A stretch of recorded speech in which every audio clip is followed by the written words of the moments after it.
again welcome you back to the course on principles of behavioral economics. This is lecture 13 or module 13, where we are going to talk about bounded rationality and heuristics. Basically, from this module onwards, we will be specifically talking about how the neoclassical model and or its standard description, the standard model, is observed to be violated historically. So, bounded rationality is one such concept which questions the neoclassical tradition. Similarly, we will talk about different heuristics which are offered or as an explanation about why people deviate from what is claimed by the neoclassical tradition. And after that, we will get into theoretical model building of how these anomalies are basically modeled in different contexts, has been or have been given different names and things like that. So, beginning with bounded rationality, it was given by Herbert Simon. He introduced the concept of bounded rationality in his book Models of Man. It challenges the assumption of perfect rationality in traditional economic models. Rationality is limited by cognitive capacity, available information and time constraints. Bounded rationality is the idea that rationality is limited when individuals make decisions, and under these limitations rational individuals will select a decision that is satisfactory than optimal. So far as you understand that it was assumed that, or neoclassicals assume that, we always go for optimization problem or coming up with an optimal solution. We set a maximization problem, we obtain the maximum possible outcome, which is the best possible outcome for us, alternatively we call it optimal. But Herbert Simon came up with this concept that our rationality is bounded by our ability. So, now we are going to expand on this concept. So, the limitations which basically stop us from making rational decisions include the difficulty with decision making, the cognitive capability of the mind and the time available to make the decision. Decision makers in this view act as satisficers, seeking a satisfactory solution which with everything that they have at the moment rather than an optimal solution. So, we would be satisfied, we seek to be satisfied and we do not seek to optimize. That is a basic difference that Herbert Simon talked about. Therefore, humans do not undertake a full cost benefit analysis to determine the optimal decision, but rather choose an option that fulfills their adequacy criteria. Some models of human behavior in the social sciences assume that humans can be reasonably approximated or described as rational entities, as in rational choice theory or Downs' political agency model. However, bounded rationality can be said to address the discrepancy between the assumed perfect rationality of human behavior, which is utilized by other economics theories, and the reality of human cognition. In short, bounded rationality revises notions of perfect rationality to account for the fact that perfectly rational decisions are often not feasible in practice because of the intractability of natural decision problems and the finite computational resources available for making them. The concept of bounded rationality continues to influence and be debated in different disciplines including political science, economics, psychology, law, philosophy and cognitive science. We talk about an important concept in bounded rationality, and that is satisficing. Satisficing is the strategy of considering the options available to you for choice until you find one that meets or exceeds a predefined threshold, your aspiration level, for a minimally acceptable outcome. So, as I was just trying to say that we basically want to be satisfied and we actually do not seek an optimal solution all the time, or maybe we perceive the satisfactory solution to be an optimum one. So, from there the concept of satisficing comes in, but then each and every individual could be satisfied in different manners, and that completely depends on aspirations. So, for example, I go on a vacation and I might be satisfied with one kind of hotels and some other individuals might be satisfied with some other kind of hotels. So, maybe if my aspirations are like I just need a decent room that must be having AC and all, it should be clean and I will be happy. So, that is my aspiration, I will be satisfied to find such a room. But then people, maybe those who are financially better off than me, then they would be looking for resorts having great view of certain places. So, if you are going to going to the hills, then you would look for a hill view room, you might need a suite, you might need a heritage stay, and accordingly. So, these are basically your aspirations, what you are expecting from that trip or what you are expecting in terms of your accommodation in a particular trip, and accordingly you will be that determines your satisfaction or level of satisfaction, whether you will be satisfied or not. Simon originally viewed the study of bounded rationality to concern the behavior of human beings who satisfies because they have not the wits to maximize. So, Simon's satisfying strategy, if we look at it in a nutshell, then first of all this is decision making under uncertainty. Then what we primarily try to think is that avoid catastrophic consequences. So, we should be careful, we should not make a decision which leads to a catastrophe. It is not always in terms of running into an accident or something. We must not have an extremely unpleasant experience. Then that leads to formations or using some of the heuristics. We will talk about heuristics beginning from this module itself, and then finally that would lead to a solution which is going to satisfy us, and that would be sufficient for us. So, bounded rationality says that as our effort increases, values associated with that effort also increases. So, we have an upward sloping line like this. Now, this could be an optimal solution, which is a perfect one, which is the best one, but that seems to be an impossibility. So, depending on our aspiration, we would be happy or satisfied with something which is good enough. So, if my aspiration level is up to this much, then I will be happy with this much of effort, then this much of outcome. Similarly, if I have higher aspirations, I will go up to this. Those people who look for actually perfection, they are extremely ambitious in life, they can actually reach this extreme point. Unless and until I reach that particular goal, I will never be satisfied. I want to be a millionaire, I want to be a billionaire, I want to be extremely successful, the entire country should know my name. So, if that is your aspiration level, you will not be satisfied until you reach this position. So, that is all about decision making, where you are going to stop. There are a range of applications of satisficing models to sequential choice problems, aggregation problems, and high dimensional optimization problems, which are increasingly common in machine learning. Given a specification of what will count as a good enough outcome, satisficing replaces the optimization objective from expected utility theory of selecting an undominated outcome with the objective of picking an option that meets your aspirations. So, the simple thing is that optimization objective is basically selecting an undominated outcome, the best possible outcome. Of course, it will not be dominated by anything. You replace it with objective picking of an option that meets your aspirations, you are satisfied.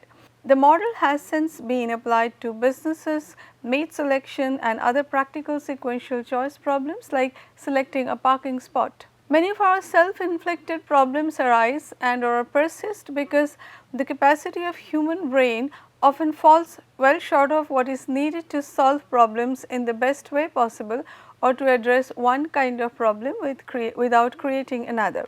This is why for Nobel laureates Herbert Simon, the focus of behavioral economics needed to be on the concept of bounded rationality. Three cognitive limitations stand out as especially problematic for decision makers in the real world, though they do not always result in poor choices even in challenging choice environments. They are first the brain's information processing speed, second the capacity of the working memory, and the third one is the imaginative capacity of individuals. So, first of all we talk about the brain's information processing speed.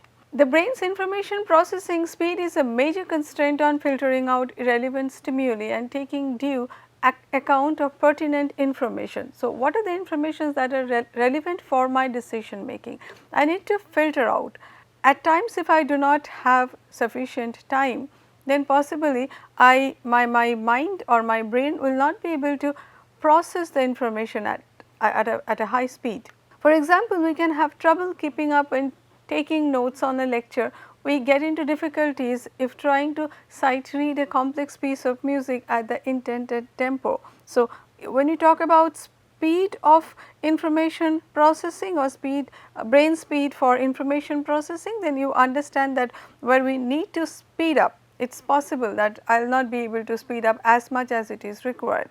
As a result of which, if it is leading to a particular decision making situation, then my decision might not be the optimal one. If we must make complex choices in a hurry, we may not have enough time to compute all their potential implications, even if we are making decisions in an environment that is free of distracting stimuli.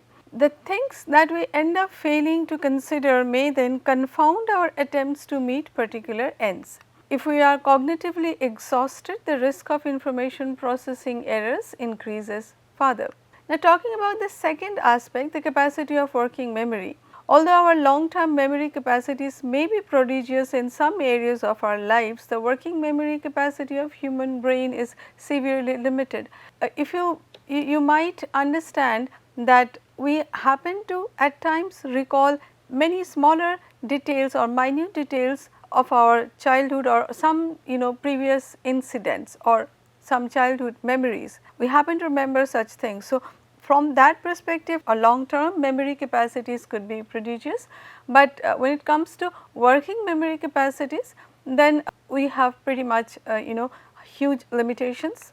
George Miller famously argued that people can only keep around 7 plus or minus 2 things in mind when working on a problem.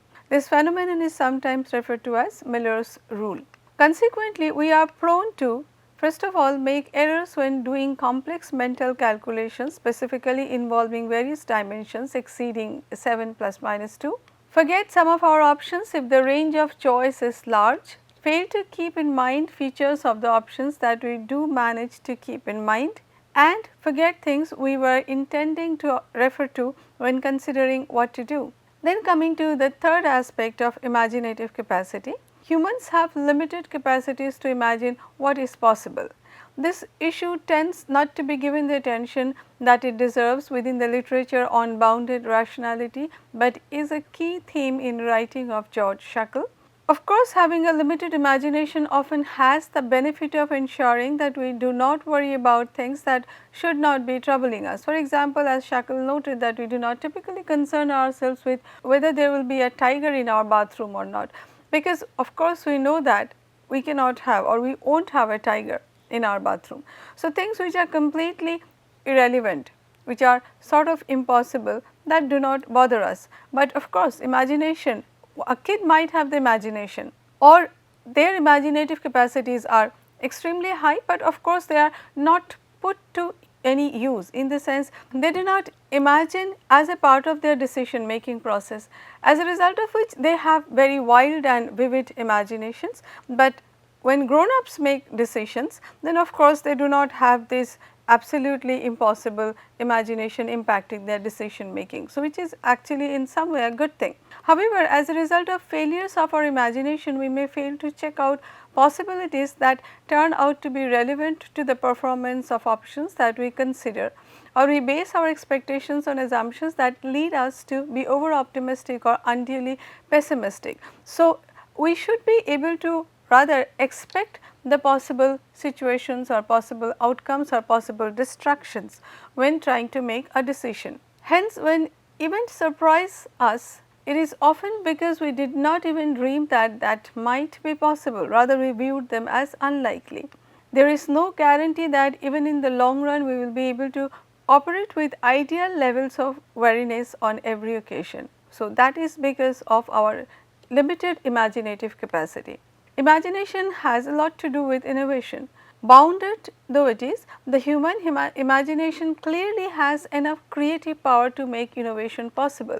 And because humans crave for novelty, innovators focus on dreaming up new products rather than merely on competing by finding ways of cutting the costs of making existing products. We are having better and more improved products, and at the same time many new products. This is problematic for both buyers and sellers from some perspective.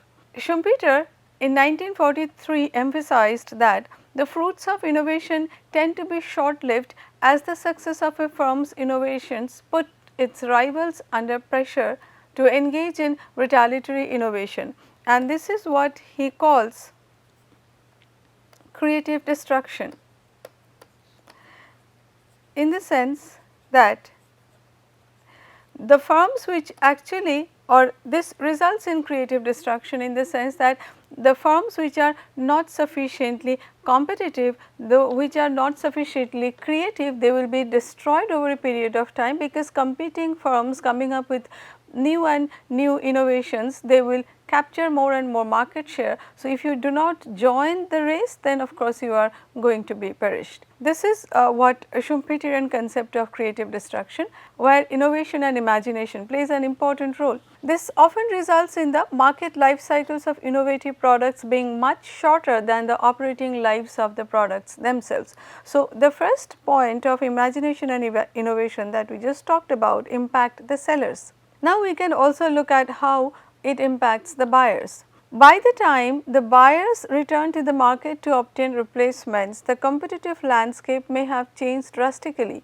So, of course, there are some products whose parts are not anymore produced by the companies. The companies are still existing, but then they have moved to much advanced products, and if I am holding on to or using a pretty old product, then maybe its parts are not available, its services are not available or possible by the company. So, this is what it is meant here. Even where buyers are more frequently in the market for particular products, constantly changing menus of incrementally upgraded options exacerbate the significance of their cognitive limitations by making it harder for them to choose via experimentation and or watching the experiences of others. So, too many new products flooding the market also makes decision making for the consumers or the buyers extremely difficult, because comparison becomes very difficult. The market is changing pretty fast. Now, we talk about what role heuristics play in circumventing this kind of problems.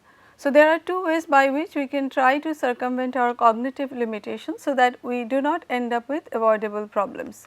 One is to use rules or heuristics to reduce the cognitive demands of making decisions. Some of the heuristics that we use in attempting to solve problems are hardwired products of human evolution. This means that they once enhanced the competitive fitness of humans in general, and it also implies that now they are very much part of our system. So, it has become almost an instinctive thing. Of course, when we use heuristics, it is not guided by any external stimuli. Heuristics are rule of thumb, which basically is recognized by our system, our mind, our brains, and this is used in decision making processes. The outcome could be good, bad, biased, unbiased, that is a different thing altogether. So, heuristics ideally aids our decision making process. We will take an example of search heuristics. Search heuristics are basically the process of acquiring information such that the benefits exceed the costs involved in the process. So, how I am searching for a particular product maybe, or in the process of decision making, I am looking or I am searching for the best possible solution. Suppose an individual, we call him or her A, wants to buy breakfast cereal. Her utility from breakfast cereal depends on money left, that is X, taste quality TQ, and health quality, we call it say HQ, and the utility function looks like this. So, this is the utility function. See, utility depends on the money that she will be left with, the taste of the cereal, and the health aspect of the cereal, and this is how we write the utility function. This is the functional form, it is a linear functional form. We also assume that she has $100 to begin with. Now, I have reproduced the utility function here. Now, this table basically shows there are 4 different options of breakfast. We call them budget, this has the lowest price, say $1. Then there is one flavor which is nutty, priced at $3. Another flavor is honey, priced at $4, and then there is superior, which is priced at $6. And if I do not purchase, or if that individual A does not purchase any cereal, then of course there is no price to be paid. So, this is one option still there. Now, the health quality or health aspect of individual breakfast cereal would be reflected on the package. It would talk about the nutritional information. Taste is something which is not mentioned anywhere, that is again a subjective dimension. So, one needs to actually taste in order to understand how does it taste. Now, we have certain numbers associated with the taste quality and health quality, TQ and HQ. Maybe that is based on the information obtained from individuals, those who have previously used these breakfast cereals. So, budget has some taste, then nutty, honey and superior taste better. Superior actually has the highest health quality, nutty and honey they have similar health aspect. Now, this is the amount of money that would be left once one particular breakfast cereal is purchased. So, we can call it X. If that individual is not purchasing any cereal, then he would be left with of course a value of 100, and if I plug in this value into this expression, so nothing is being purchased, HQ 0, TQ 0, 20 raised to the power 100, that gives us an utility of 200. In a similar fashion, when the individual purchases budget, then she pays $1, she is left with $99, and then I have 20 multiplied by root over 99 plus 2 into taste quality 1. So, 2 into 1 plus health quality 1. So, similarly I will be having these numbers 200, 202, 203, 204 and finally 203 again for superior. These are the total utility that the individual would be getting by consuming each one of these breakfast cereals. Now, how she is going to decide? We are going to talk about 5 heuristics. The first one is try everything, second one satisficing, third one is directed cognition, fourth one is elimination by aspects, and the fifth one is a person decides how much time to spend on search and then searches for that long. So, there is not much to talk about this heuristic. It so happens that I enter a shop, I want to buy something and but I am in a hurry. So, I will be spending much less time looking for thing or searching for things. So, whatever is being shown to me, I will pick up something, the one that catches me or that I finds the most interesting or most useful or most attractive, depending on what is it I am trying to buy, and then I pay, I leave the shop. Those individuals, suppose I want to spend the entire evening shopping. So, leisurely I get into one shop, spend a lot of time there, of course pick the one which I like the most. I may pick several one, I may not pick anything one. So, this is what of course one idea where you just devote certain time, accordingly you search for things and take a call. But other than that, when we talk about individual heuristics, first of all we begin with try everything, as the name suggests. This is the most obvious search heuristic and that is try everything. So, that individual A could try a different cereal every week until she has tried them all and then subsequently buy the one she liked the most. However, the process will be costly. Why this is so?